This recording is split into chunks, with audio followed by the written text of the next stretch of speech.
नमस्कार, मैं हूं रंजीत कुमार और शुरू हो चुका है देश का मूड मीटर। मूड मीटर की पहली स्टोरी में आज आपको बताऊंगा कि मुंबई अटैक के मास्टरमाइंड तहब्बुर राणा से पल्ला क्यों झाड़ रहा है पाकिस्तान, और दूसरी स्टोरी में आपको यह बताऊंगा कि खुद को समंदर का गार्जियन बताने वाले मोहम्मद यूनुस को भारत ने कैसे एक जोरदार झटका दिया है, और अप्रैल के महीने में कहां आसमानी बिजली ने कहर मचा रखा है, ये आपको तीसरी स्टोरी में बताऊंगा। लेकिन सबसे पहले देखिए अभी की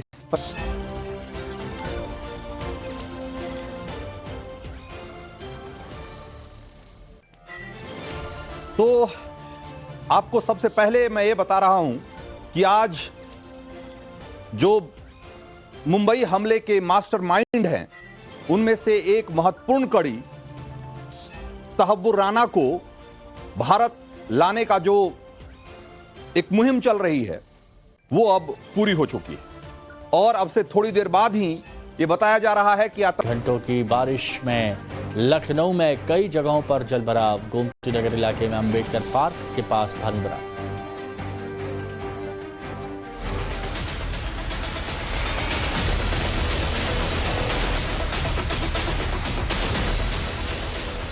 आतंकी तहब्बुर राणा, जिसने आज से 17 साल पहले तहब्बुर राणा ने अपना पाकिस्तानी पासपोर्ट रिन्यू नहीं कराया है, इसलिए वो पाकिस्तानी नहीं है, वो कनाडाई है। लेकिन पाकिस्तान ने बड़ी चालाकी से बात छिपा ली कि पाकिस्तान अपने उन नागरिकों को दोहरी नागरिकता रखने की इजाजत देता है जो कनाडा चले जाते हैं। और तहब्बुर राणा कोई आम पाकिस्तानी नहीं है, वो पाकिस्तानी फौज में डॉक्टर था, मेजर की रैंक पर था, और आज पाकिस्तान अपने पाले राणा के साथ गद्दारी करके अपनी आतंकी हिस्ट्री पर पर्दा डालने की कोशिश कर रहा है। इस बात से एक दो नहीं, कई कई सबूत मिले हैं इस बात के कि तहब्बुर राणा पाकिस्तान की जमीन पर जन्मे आतंकी संगठन लश्कर ए तैयबा का सक्रिय सदस्य रहा, और तहब्बुर के इशारे पर ही डेविड कोलमैन हेडली ने हमलों से पहले मुंबई की रेकी की थी। हेडली ने खुद अमेरिका में एक गवाही दी है कि उसने तहब्बुर के साथ मिलकर साजिश रची थी, और राणा तो नवंबर 2008 में हमले से ठीक पहले मुंबई आया था और लश्कर को सारी तैयारियों की जानकारी दी थी। वैसे तो तहब्बुर राणा ने जो गुनाह किए हैं उसके लिए मौत की सजा भी कम लगती, लेकिन आतंकी कसाब की तरह तहब्बुर को फांसी नहीं दी जा सकती, और इसके पीछे प्रत्यर्पण का एक पेच है। पेच यह है कि अमेरिका के साथ हमारे प्रत्यर्पण समझौते में यह साफ साफ लिखा गया है कि प्रत्यर्पण की मांग करने वाले देश को यह आश्वासन देना होगा कि आरोपी को फांसी की सजा सुनाए जाने के बावजूद उस सजा पर अमल नहीं किया जाएगा। यानी अगर यहां की अदालत तहब्बुर को फांसी की सजा सुना भी देती है तो उसे फांसी नहीं दी जाएगी, यानी फांसी पे नहीं चढ़ाया जाएगा, लेकिन वो भारत की काल कोठरी में ही तिल तिल कर मरेगा, यह बात तय है। और देखा जाए तो तहब्बुर राणा का जिंदा रहना इंसाफ की इस लड़ाई में हमारे लिए बहुत जरूरी है। तहब्बुर के सीने में ऐसे कई राजदफन हैं जो पाकिस्तान की आतंक की फैक्ट्री और भारत में उसके स्लीपर सेल को बेनकाब कर सकते हैं। जैसे कि मुंबई हमले में उसने डेविड कोलमैन हेडली को कैसे भर्ती किया, तहब्बुर लश्कर ए तैयबा के संपर्क में कैसे आया, मुंबई हमले में पाकिस्तानी खुफिया एजेंसी आईएसआई का क्या रोल था, कनाडा में भारतीय एजेंसी से तहब्बुर को आखिर वीजा कैसे मिल गया, डेविड हेडली को अमेरिका में भारतीय एम्बेसी से वीजा कैसे मिला, और दोनों को वीजा दिलाने में तहब्बुर को पाकिस्तानी खुफिया एजेंसी ने कैसे मदद की थी। ये ऐसी तमाम चीजें हैं जिसका खुलासा होना बाकी है। इससे बहुत सारे पोल खुलेंगे जो पाकिस्तान की डीप स्टेट ने, आईएसआई ने ये सारा कांड किया, उसके लिए इन सब लोगों को अकाउंटेबल बनाना बहुत जरूरी है। पाकिस्तान आर्मी के दो मेजर इसमें जो डेविड कोलमैन हेडली ने बताया है, जो इनको हैंडल कर रहे थे, क्या वो बिना आईएसआई चीफ के काम कर रहे थे उसकी मर्जी के बगैर, और क्या वहां की आईएसआई बिना वहां की आर्मी चीफ के बगैर ये सारा कांड कर सकती है, इतना बड़ा अटैक। तो जैसे कसाब एक प्यादा था, वैसे ही तहव्वुर भी पाकिस्तानी सेना का एक प्यादा था, और यही प्यादा अब तोते की तरह सबका नाम लेने वाला है। इसीलिए पाकिस्तान तहव्वुर से अपना दामन छुड़ाना चाहता है, और पाकिस्तान ऐसी चालें बहुत लंबे समय से चल रहा है। पहले तो पाकिस्तान ने 26 से 11 आतंकी हमले को भारत का इंटरनल मामला साबित करने की कोशिश की, लेकिन जब हमले के दौरान आतंकियों के पाकिस्तान में बैठे हैंडलर्स के बातचीत का ऑडियो आ गया, तो उसके लिए मुंह छिपाना मुश्किल होने लग गया। हाफिज सईद और तहव्वुर जैसे आतंकियों को नॉन स्टेट एक्टर्स बता दिया। उन्होंने कहा कि भाई ये वो लोग हैं जिनका कि हमारी व्यवस्था से, हमारी सरकार से, हमारे सिस्टम से कोई लेना देना नहीं।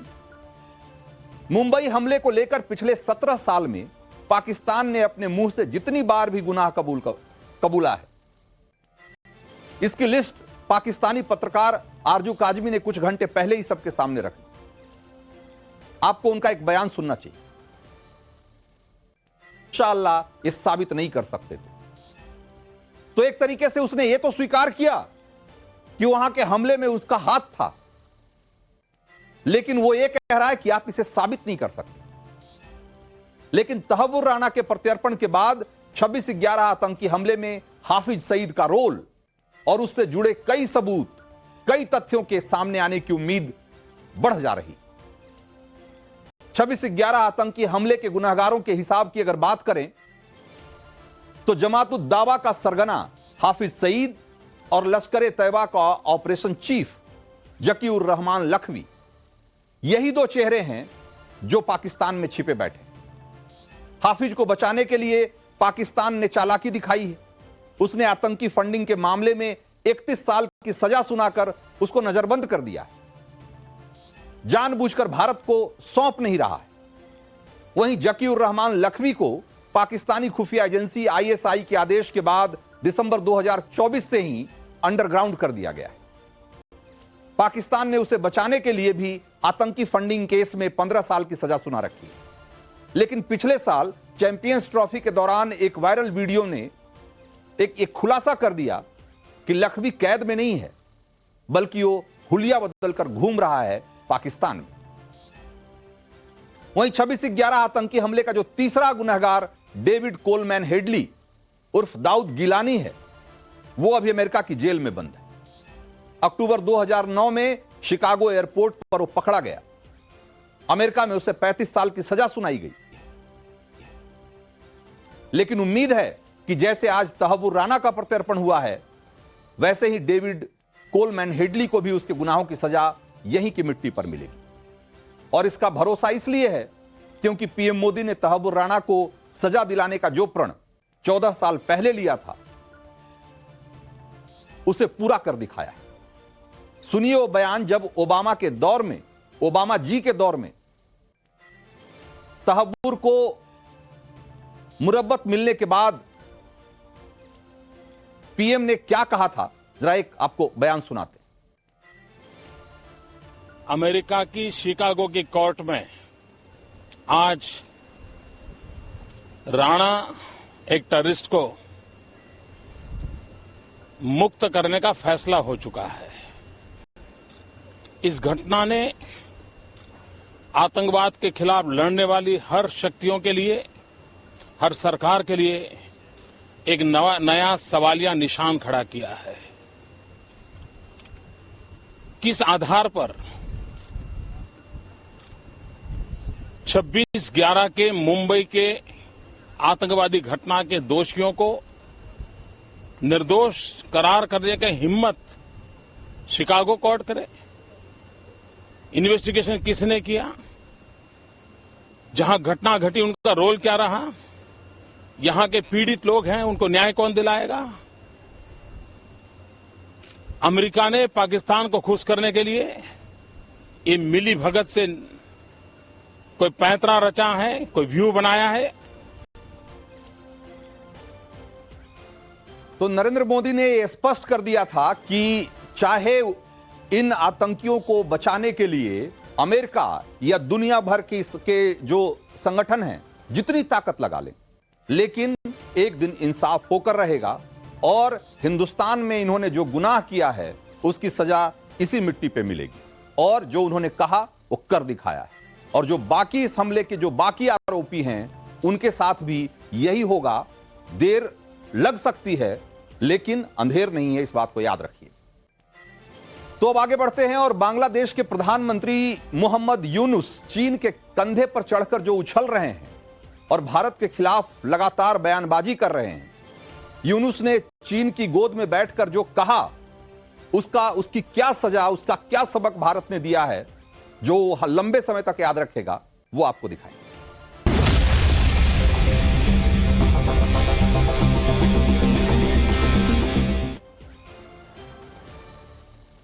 तो यूनुस चीन की गोद में बैठकर यह कह रहे थे, पिछले दिनों आपने सुना होगा कि भारत का नॉर्थ ईस्ट लैंडलॉक्ड रीजन है और बांग्लादेश ही समंदर का इकलौता गार्जियन है, अभिभावक है, प्रहरी है, जो कह लीजिए।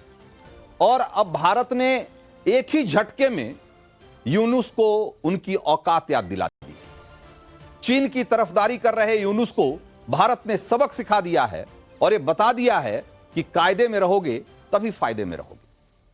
भारत ने बांग्लादेश को दी गई ट्रांसशिपमेंट फैसिलिटी को छीन लिया है और ये ट्रांसशिपमेंट फैसिलिटी क्या है वो आगे मैं बताऊंगा। लेकिन अभी आपको ये बताऊं कि ये साल 2020 से ये फैसिलिटी भारत ने बांग्लादेश को दे रखी थी। भारत सरकार ने बांग्लादेश के जो सामान की ट्रांसशिपमेंट की फैसिलिटी को खत्म करने का जो सर्कुलर जारी किया है उसमें उन्होंने कहा है कि भारत के बंदरगाहों और एयरपोर्ट्स पर भीड़ बढ़ने की वजह से, दबाव बढ़ने की वजह से इस फैसिलिटी को कैंसिल कर दिया गया है। लेकिन इसके पीछे की कहानी मैं अभी आपको आगे बताऊंगा। भारत सरकार के इस फैसले से बांग्लादेश को कैसे झटका लगा है, यह समझने के लिए पहले आपको ट्रांसशिपमेंट फैसिलिटी का मतलब क्या होता है जरा यह समझना होगा। ट्रांसशिपमेंट एक ऐसी प्रक्रिया है जिसमें एक देश से निकला हुआ माल सीधे डेस्टिनेशन कंट्री तक नहीं पहुंचता, जहां उसको जाना है वो सीधे नहीं पहुंचता, बल्कि वो किसी तीसरे देश के बंदरगाह या उसकी सीमा से होकर गुजरता है। और जब इस तरीके से ये एक्सपोर्ट का काम होता है तो ये जो बीच में जिस देश से होकर गुजरता है उसको ट्रांसशिपमेंट फैसिलिटी देने वाला देश कहा जाता है। तो ये जो तीसरे देश से माल चाहे जहाज, ट्रक, ट्रेन या जैसे भी लाद कर उसे आगे भेजा जाए, लेकिन आसान भाषा में अगर कहें तो एक देश से दूसरे देश को निर्यात के दौरान बीच में पड़ने वाले तीसरे देश के बंदरगाहों, हवाई अड्डों या सड़क को इस्तेमाल करने की जो सुविधा होती है उसको ट्रांसशिपमेंट फैसिलिटी कहते हैं। तो पिछले 5 सालों से बांग्लादेश भारत के संसाधनों के दम पर विदेशी व्यापार कर रहा था, बढ़ा रहा था और भारत की ट्रांसशिपमेंट फैसिलिटी का लाभ उठा रहा था। लेकिन अब बांग्लादेश को भारत के बजाय चीन अपना सगा लगने लगा है, तो अब वो चीन से ही जाकर ट्रांसशिपमेंट फैसिलिटी ले। ये मैसेज देने के साथ ही भारत ने उससे ट्रांसशिपमेंट फैसिलिटी छीन ली है। एक बार सुनिए कि विदेश मंत्रालय के प्रवक्ता रणधीर जायसवाल ने इस पर क्या कहा, फिर आपको आगे बताऊंगा कि भारत को छेड़कर यूनुस ने जो गलती की है उसकी बांग्लादेश कितनी बड़ी सजा भुगतने वाला है। The transshipment facility extended to Bangladesh had over a period of time resulted in significant congestion at our airports and ports. Logistical delays and higher costs were hindering our own exports and creating backlogs. The facility therefore has been withdrawn with effect from 8th April 2025. And let me clarify here, I saw some reports. These measures do not impact Bangladesh's exports to Nepal and Bhutan transiting through Indian. तो ये भारत का कूटनीतिक फैसला है जिसे मोहम्मद यूनुस के बड़बोलेपन का जवाब माना जा रहा है, जिससे बांग्लादेश की इंडस्ट्री को जोर का झटका लगना तय है। यह अलग बात है कि भारत का विदेश मंत्रालय यह कह रहा है कि चूंकि हमारे यहां के जो एक्सपोर्टर हैं, जो हमारे यहां के व्यापारी हैं, वो लंबे समय से इस बात की शिकायत कर रहे थे कि बांग्लादेश से इतनी बड़ी मात्रा में सामान और माल आता है और उसको यहां के बंदरगाहों और एयरपोर्ट से दूसरे देशों में भेजा जाता है कि कई बार इस देश के व्यापारियों का माल फंस जाता है या डिले हो जाता है, उसको भेजने में देरी हो जाती है। तो हम अपनी कीमत पे, हम अपने एक्सपोर्ट की कीमत पे, अपने व्यापारियों के मुनाफे की कीमत पे हम बांग्लादेश को इस तरह की सहूलियत दे रहे थे। वो इसलिए दे रहे थे क्योंकि बांग्लादेश एक हमारा पड़ोसी देश है और वहां की सरकार के साथ, वहां उस देश के साथ हमारे अच्छे संबंध थे। लेकिन आज जब यूनुस अलग तेवर दिखा रहे हैं, वहां की सरकार वहां के हिंदू माइनॉरिटी के साथ जिस तरह का व्यवहार कर रही है और भारत जब आपत्ति दर्ज करा रहा है तो जिस तरह की प्रतिक्रिया दे रही है, उसके बाद भारत ने फैसला किया। क्योंकि आप देखिए कि बांग्लादेश अपने सामान को भारतीय जमीन, बंदरगाहों और हवाई अड्डों के रास्ते अपने देश को, दूसरे देशों को निर्यात कर रहा था, मोटा मुनाफा कमा रहा था। यह सुविधा बांग्लादेश को ग्लोबल मार्केट में आसान और सस्ती एंट्री दे रही थी। बांग्लादेश अपने माल को भारत के लैंड कस्टम स्टेशनों से ट्रकों या कंटेनरों के जरिए यहां के बंदरगाहों और एयरपोर्ट्स तक पहुंचाता था और फिर यहां से शिपिंग या हवाई मार्ग से पश्चिमी एशिया, यूरोप और दूसरे देशों को भेजा जाता था उसका माल। अकेले दिल्ली के इंटरनेशनल एयरपोर्ट से बांग्लादेश अपना 1000 से लेकर 1500 टन माल रोज पश्चिमी देशों को भेज रहा था। बाकी बाकी दूसरे जो एयरपोर्ट हैं, कोलकाता और दूसरे एयरपोर्ट वो तो हैं ही, वहां से भी भेज रहा होगा। सिर्फ अकेले दिल्ली से इतना माल जा रहा था। तो भारत से मिली इस सुविधा से बांग्लादेश को समय और पैसे दोनों की बचत हो रही थी। लेकिन अब बांग्लादेश अपने माल को भारत के लैंड कस्टम का इस्तेमाल करके तीसरे देशों तक वो भेज नहीं पाएगा, जिससे उसे पैसे और समय दोनों का नुकसान होना तय है। क्योंकि अब बांग्लादेश को निर्यात के लिए अपने देश के बंदरगाहों और एक्सपोर्ट और अपने एयरपोर्ट्स का ही इस्तेमाल करना पड़ेगा।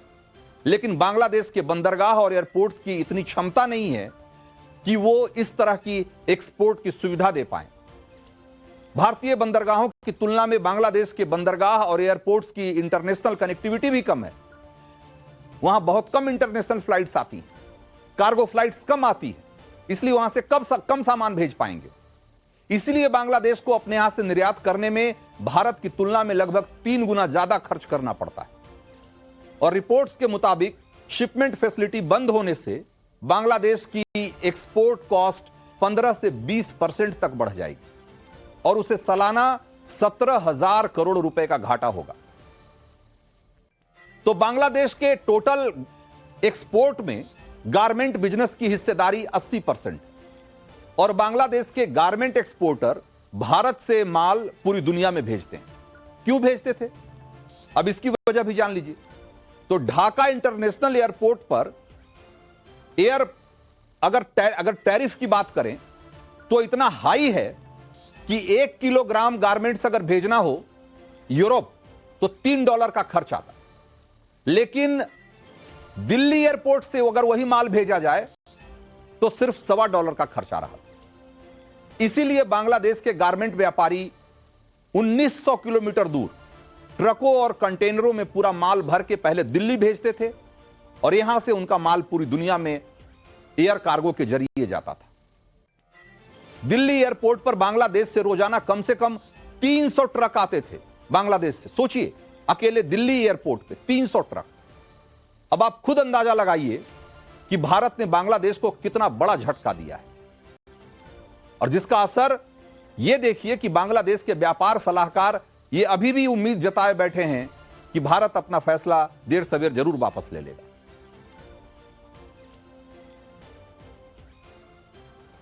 সকল ব্যবস্থা তো আমি আপনার সাথে এই মুহূর্তে শেয়ার করব না। আমরা আমাদের প্রতিযোগিতার আমাদের যে প্রতিবন্ধকতাগুলো আছে সেগুলো কিছু কাঠামোগত, কিছু খরচের দিক দিয়ে আমরা এই সকল জিনিসকে সমন্বয় করে আমাদের সক্ষমতা বৃদ্ধি করব এবং আমরা আশা করি ইনশাআল্লাহ আমি এতে কোনো সমস্যা দেখছি না। तो भारत ने बांग्लादेश को अपना छोटा भाई मानकर उसे ट्रांसशिपमेंट फैसिलिटी दी थी। लेकिन बांग्लादेश के प्रधानमंत्री मोहम्मद यूनुस अब एहसान फरामोशी पर उतर आए।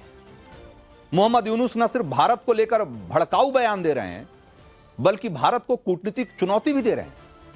मोहम्मद यूनुस यूनुस ने अपनी चीन यात्रा के दौरान भारत के पूर्वोत्तर राज्यों को लेकर बहुत आपत्तिजनक टिप्पणी की, जिसे भारत सरकार ने बहुत गंभीरता से लिया और लेना भी चाहिए।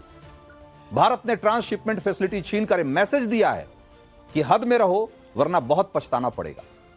आप सुनिए मोहम्मद यूनुस का वो बयान जिसका हर्जाना बांग्लादेश को भरना पड़ेगा।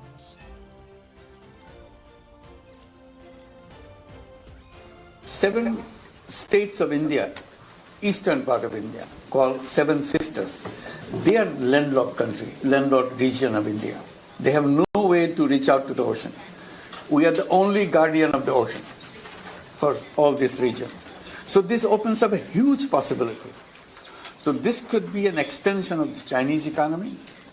Build things, produce things, market things, bring things to Nepal, China, bring it out to the whole rest of the world.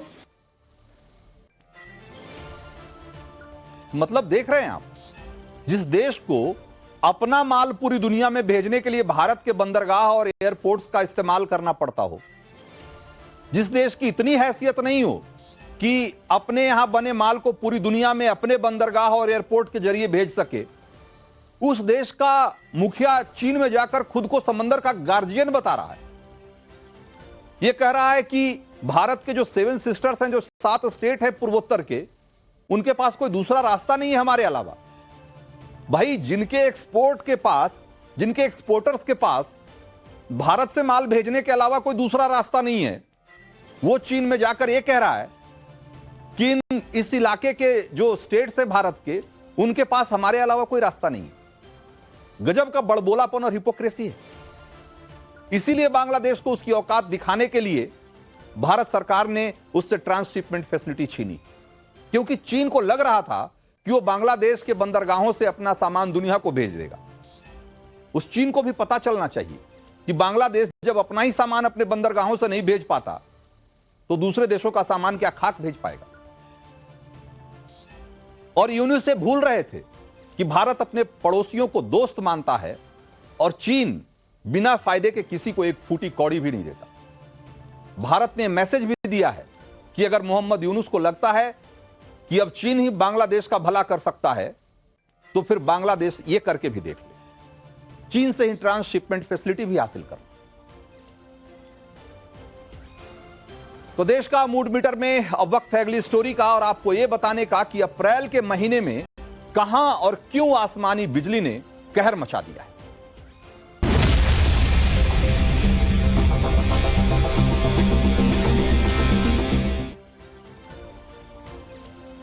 तो अप्रैल का महीना चल रहा है। मध्य प्रदेश, राजस्थान समेत देश के 6 राज्यों में लू जैसे हालात बने हुए। दिल्ली में तो 15 साल बाद अप्रैल में पारा 40 डिग्री के पार पहुंचा है। लोग गर्मी से अभी से त्राही त्राही करते दिख रहे हैं। ऐसे समय में जबकि इतने बड़े इलाके में भारत में लोग गर्मी से परेशान हैं, बिहार से बहुत चौंकाने वाली खबर आई। बिहार के 8 जिलों में आसमानी बिजली गिरने की घटनाएं हुई और जिसमें अब तक 22 लोगों की मौत हो चुकी।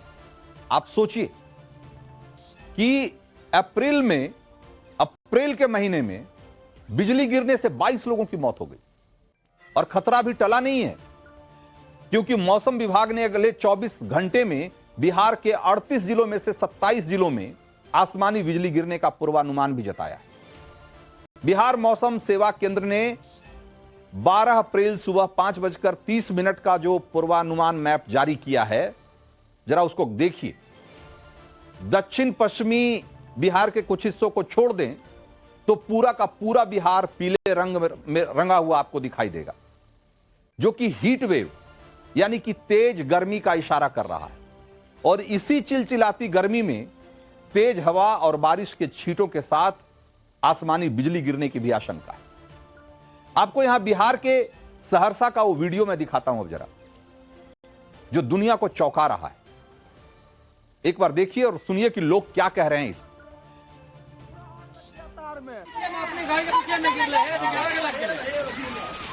गाड़ी लग गया है, देख सकते हैं आप लोग, वहाँ आप लोग देख सकते हैं पूरा आग लग गया तार में, करका गिरा है तार पे और आग लग गया है, देख सकते हैं आप लोग वहाँ। तो आप ये तस्वीरें देखिए कि किस तरीके से एक ताड़ के पेड़ पर बिजली गिरी है और वहां आग लग गई है और उसके बाद वहां चीख पुकार जो मची है उसकी तस्वीरें आपको दिखा रहा हूं। और इस समय एक बड़ी खबर यह आ रही है तहब्बुर राणा से जुड़ी हुई, और खबर यह है कि तहब्बुर राणा को, आतंकी तहब्बुर राणा को भारत ले आया गया है और